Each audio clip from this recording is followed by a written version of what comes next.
সম্মানিত দর্শক, আজকে আপনাদের শেখাবো নেকআপ সহ হিজাব কাটিং এবং সেলাই একদম সহজভাবে। এখানে 3.5 গজ পরিমাণ কাপড় নিছি 2 হাত বহরের। এই কাপড়টি ভাঁজ খোলার পর সামনের দিকে এভাবে ভাঁজ করে 2 পাট করব। এরপর এখানে আটকানো অংশ, সামনে খোলা অংশ, এখানে একটি মার্জিন করে নেকআপের লম্বা কাটিং করব 23 ইঞ্চি পরিমাণ। নেকআপ বা যেটাকে মুখোশ বলা হয়, এটা লম্বা কাটতে হবে 23 ইঞ্চি পরিমাণ। এই পাশে নিতে হবে 14 ইঞ্চি অথবা 13 ইঞ্চি পরিমাণ।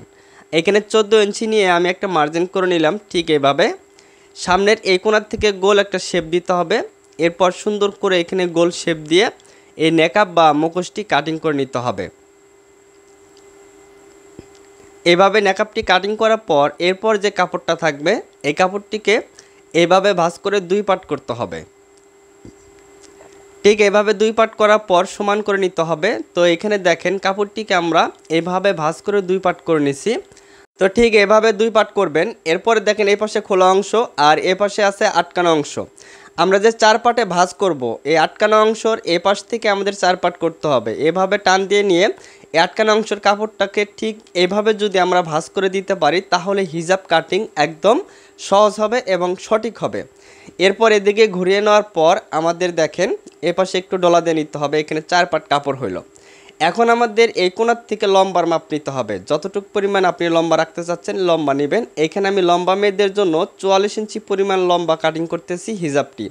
হিজাব সাধারণত 40 বা 42 ইঞ্চি লম্বা হয়ে থাকে এবং অতিরিক্ত লম্বা চাইলে আপনি নিতে পারেন। এরপর এভাবে মার্জিন করে সুন্দর করে কাটিং করবেন। আর এখানে জয়েন দিতে হবে 2 হাত বহরের কাপড় হলে। আর যদি 2.5 হাত বহরের কাপড় হয় তাহলে কিন্তু এইখানে জয়েন দিতে হবে না। ঠিক আছে, এটা 2 হাত বহরের কাপড়, তার জন্য জয়েন হবে। এরপর এখানে এই রাউন্ড অনুযায়ী খুব সুন্দর করে গোল শেপ দিয়েই কিন্তু কাটিংটা করতে হবে। এরপরে এই কাপড়টা দিয়ে এই জয়েন্টটা আমরা দিয়ে নেব। ঠিক আছে, আর এখানে লক্ষ্য করেন এই পাটটা আছে আটকানো অংশ, এই আটকানো অংশটা থাকবে পিছনের পাট। ঠিক আছে, এই আটকানো অংশ থাকবে পিছনে আর এখানে হচ্ছে খোলা সাইড, এটা থাকবে সামনে। এখন এই যে জয়েন্টটা কিন্তু আমাদের পিছনের পাটে পড়বে। অনেকে কমেন্ট করেন জয়েন্ট সামনের পাটে পড়ে। যদি আপনি আটকানো অংশ থেকে ভাঁজ করেন তাহলে জয়েন্টটা পিছন পাটে পড়বে। ঠিক আছে, তো জয়েন্টটা কিন্তু পিছন পাটে দেওয়ার নিয়ম। এরপর জয়েন্টটা দেখেন ঠিক এভাবে এখানে ভাঁজ করে দেওয়ার পর এখানে 2 পাট কাপড় 2 পাটে জয়েন হবে পিছন পাটে শুধু। এই কাপড়ের উপরে উঠিয়ে দেওয়ার পর সামনের পাটটাকে এভাবে সমান করে রেখে এখন এই মাপেই সুন্দর গোল শেপ দিয়ে কাটিং করে নিতে হবে জয়েন্টের কাপড়টাকে। এভাবে কাটিং করার পর এই যে জয়েন্টটা কিন্তু পিছন পাটে থাকতেছে, তাহলে আমাদের এইভাবে এখানে জয়েন দিতে হবে 2 পাটে। আচ্ছা, এরপর আমাদের সাইড থেকে যে কাপড়টা বের হবে এই কাপড়টা দিয়ে এখানে ক্যাপ বা টুপিটা কাটিং করতে হবে। এটা কতটুকু পরিমাণ কাটিং করতে হবে দেখেন, এখানে 2 পাট কাপড়। এই যে এই ক্যাপটা বা টুপিটা কতটুকু পরিমাণ হবে মনে রাখেন, এপাশে নিব আমরা 10 ইঞ্চি পরিমাণ, লম্বায় হবে 10 ইঞ্চি। আচ্ছা, এরপর পাশে রাখবো 5 ইঞ্চি অথবা 4 ইঞ্চি অথবা 4.5 ইঞ্চি, যার যতটুকু কাপড়ের কোলায় আপনি নেবেন। তো এরপর এইভাবে সোজা করে মার্জিন করার পর এখানে কেটে নিব আমি। এরপরে দেখেন এ পাশে আছে 10, এ পাশে আছে 5।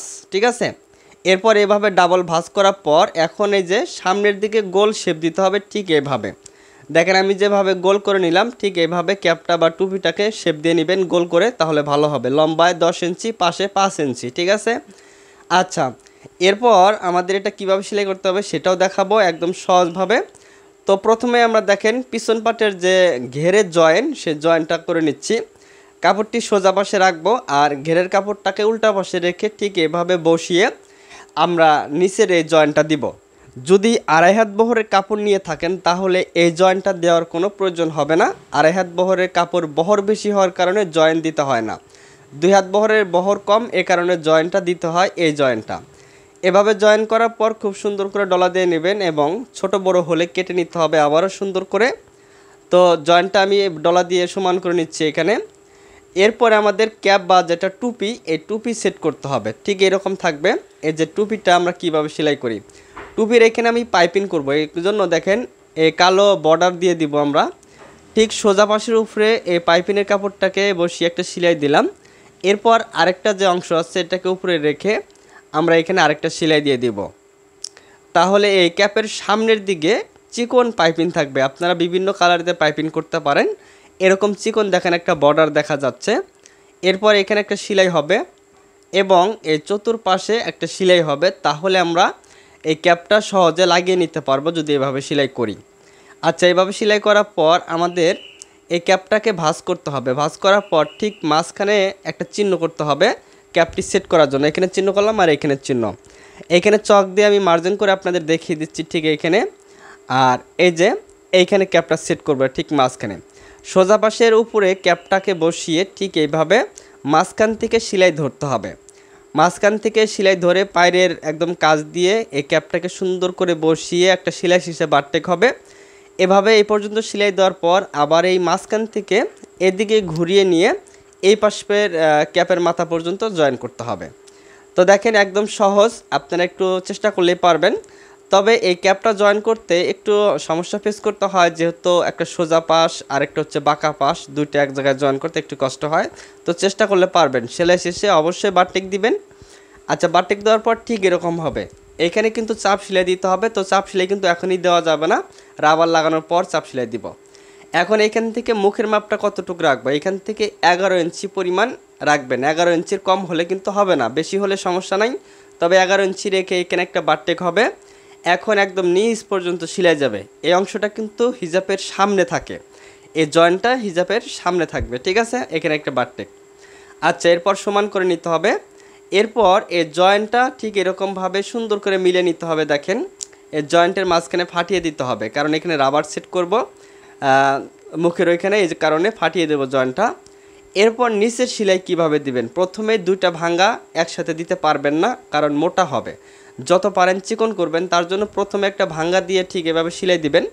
এরপর আরেকটা ভাঙ্গা দিয়ে আরেকটা সেলাই দিবেন।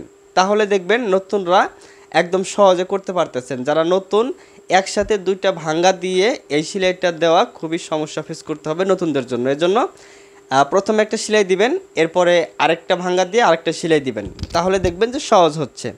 তো আমি যেভাবে দিলাম আর কি, এভাবে আপনারা চেষ্টা করবেন।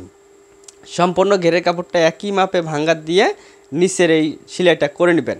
এরপর নেকআপ সেট করার জন্য আমাদের যে কাজটা করতে হবে, এভাবে পিছনের পার্ট আর সামনের পার্টটা এভাবে মিল করে রেখে সুন্দর করে কাপড়টিকে এভাবে প্রথমে বসিয়ে চিহ্ন করতে হবে নেকআপ লাগানোর জন্য।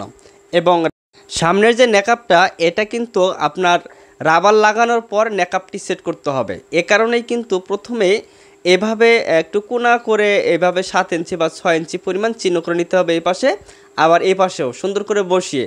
রাবার লাগানোর পর কিন্তু এইভাবে চিহ্ন করা যায় না, এ কারণে আগেই রাবার লাগানোর আগেই এই চিহ্নটা করে নিতে হবে ঠিক এভাবে চিহ্ন করার পর এখন আমরা নেকআপ তৈরি করব। তো নেকআপ তৈরি করার আগে নেকআপের যে ফিতা, সেই ফিতাটা আমরা তৈরি করে নিচ্ছি। দুই পাশে মুড়িয়ে মাঝখানে আরেকটি ভাঁজ দিয়ে এভাবে ফিতা দুটা তৈরি করতে হবে। এই ফিতাটা থাকবে নেকআপটা যে আমরা বান দিব মুখের সাথে, এই কারণে এরকম দুটা ফিতা তৈরি করবেন। আর এটা হচ্ছে নেকআপ। এই নেকআপের এটা হচ্ছে সামনের দিক, এখানে একটা ভাঙ্গা দিব, প্রয়োজনে আপনারা একটা সেলাই দিয়ে নিতে পারেন। দেওয়ার পরে 1 ইঞ্চি চওড়া করে আরেকটা ভাঙ্গা দিয়ে এখানে সেলাই দিব। এরপরে এখানের মাথায় মাথায় আরেকটা করে সেলাই দিব, তাহলে দেখতে সুন্দর হবে। আচ্ছা, এরপরে নেকআপের যে ফিতাটা সেট করতে হবে, মাঝখান থেকে ধরে 9 ইঞ্চি, এই যে দাগ করলাম মাঝখানে, এই দাগ থেকে এই পাশে 4.5 ইঞ্চি, এ পাশে 4.5 ইঞ্চি, মোট থাকবে মাঝখানে 9 ইঞ্চি ফাঁকা রেখে দুই সাইডে দুইটা ফিতা হবে। ফিতাটাকে এভাবে সোজা পাশে বসিয়ে সুন্দর করে বারটেক দিয়ে এখানে লাগিয়ে নিতে হবে দুইটা ফিতাই। ফিতা লাগানোর পর দেখেন ঠিক এরকম হবে, এই যে এরকম মাঝখানে 9 ইঞ্চি ফাঁকা রেখে দুই পাশে দুইটা ফিতা লাগাইছি 9 ইঞ্চি ফাঁকা রেখে। এখন আমাদের এই নেকআপের চতুর্পাশে চাইলে চিকন সেলাই দিতে পারেন অথবা পাইপিং করতে পারেন। তো আমি পাইপিং করব। প্রথমেই কাপড়টিকে, পাইপিংয়ের কাপড়টাকে 2 ভাঁজ করে সোজা পাশ থেকে ধরে খুব সুন্দর করে একটা করে আগে সেলাই বসিয়ে দিব। যেভাবে কামিজের পাইপিং করা হয় বা গলার পাইপিং করা হয়, ঠিক সেভাবেই পাইপিং করতে হবে। আর পাইপিংয়ের কাপড়টা কিন্তু আড়াআড়িভাবে কাটতে হবে, অর্থাৎ বাঁকা করে কাটতে হবে। এরপর চিকন করে এখানে পাইপিং তৈরি করে চতুর সাইড আমরা সেলাই করে নেব। আপনারা যদি পাইপিং করতে না চান, তাহলে এমনি সাধারণত চিকন করে 2টা করে সেলাই দিয়ে নেবেন, তাহলে হয়ে যাবে। আর যারা একটু পাইপিং বা কুচি বসাইতে চান, আপনারা চাইলে চতুর সাইডে চিকন করে কুচিও দিতে পারেন। তো আপনারা যে যেরকম পছন্দ সেইভাবে আপনারা তৈরি করবেন, সমস্যা নেই। এখন আমাদের রাবার লাগানোর পর এই নেকআপটা ঠিক এইভাবে সুন্দর করে এখানে সেটিং করে নিতে হবে। এটা রাবার লাগানোর পর তো আপনাদের দেখিয়ে দিচ্ছি, এইভাবে নেকআপটি সেটিং করার পর এভাবে বান হবে, ঠিক আছে। আচ্ছা, এখন আমি রাবারটাকে লাগিয়ে নিচ্ছি। এখানে 4 ইঞ্চি অথবা 4.5 ইঞ্চি 2 টুকরা রাবার নেবেন, 2 পাশে লাগিয়ে নিতে হবে। ঠিক এখানে এই রাবার দিলে এখানে আর সেফটি পিন দিয়ে আটকে নিতে হবে না, রাবারের সাহায্যেই কিন্তু সুন্দর গলার বা মুখের সাথে ফিটিং হয়ে থাকবে। তা কাপড়টিকে উল্টা পাশে আনার পর এই যে কাপড়টিকে যে বাড়তি কাপড় আছে এখানে সুন্দর করে বসিয়ে রাবারটাকে জয়েন করার পর রাবারটি এভাবে টান দিয়ে নিয়ে এখানে রাবার সহ সিলাই দিতে পারেন অথবা রাবার ছাড়া, যেভাবে হোক এখানে রাবারটাকে ঠিক এভাবে সেট করতে হবে। এখানে একটা রাবার সহ বারটেক দিয়ে এই ক্যাপের চতুর্পাশে আপনার চাপ সেলাই দিয়ে নেবেন। আসলে এই জিনিসটুকু বোঝানো খুবই কঠিন, যেহেতু এখানে চতুর্পাশে কাপড় খুবই ক্রিটিক্যাল একটা জায়গা। তো আপনারা অবশ্যই চেষ্টা করলে পারবেন। দেখেন 2 পাশে একই পরিমাণ রাবার একইভাবে একই নিয়মে এখানে সেট করে নিতে হবে। রাবার লাগানোর পর দেখেন ঠিক এরকম এখানে কুচি কুচি হবে। হিজাবটা যখন পরবে তখন কিন্তু এখানে আর কুচি থাকবে না, অটোমেটিক রাবারটা মুখের সাথে চাপ দিয়ে ধরবে, সুন্দর ফিটিং হয়ে থাকবে। আর চাইলে আপনারা রাবার না দিয়ে সেফটি বিন দিয়ে সুন্দর মুখের সাথে ফিট করতে পারেন, আপনাদের যেভাবে পারেন সেভাবে নেবেন। আচ্ছা, এখানে যে চিহ্নটা করছিলাম রাবার লাগানোর আগে সেই চিহ্ন অনুযায়ী ক্যাপের একদম গোড়া থেকে ধরে, অর্থাৎ ক্যাপ যেখানে সেট করা আছে সেই ক্যাপের মাথার থেকে ধরে একটু নিচের দিকে বাঁকা করে যেভাবে চিহ্ন করা হয়েছিল 5 ইঞ্চি বা 7 ইঞ্চি পরিমাণ আপনারা এখানে জয়েন করে নেবেন নেকআপটিকে।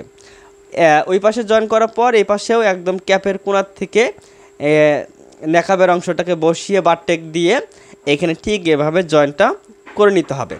আচ্ছা, এখানে জয়েন করার পর আমার ক্যাপটি হিজাবটি তৈরি করা হয়েছে। যেহেতু আমি ছেলে মানুষ, হিজাব পরলে ততটা ভালো লাগে না, এই জন্য আমি পরে দেখাইতে পারলাম না। তো ভিডিওটি ভালো লাগলে অবশ্যই লাইক কমেন্ট শেয়ার করে দিবেন।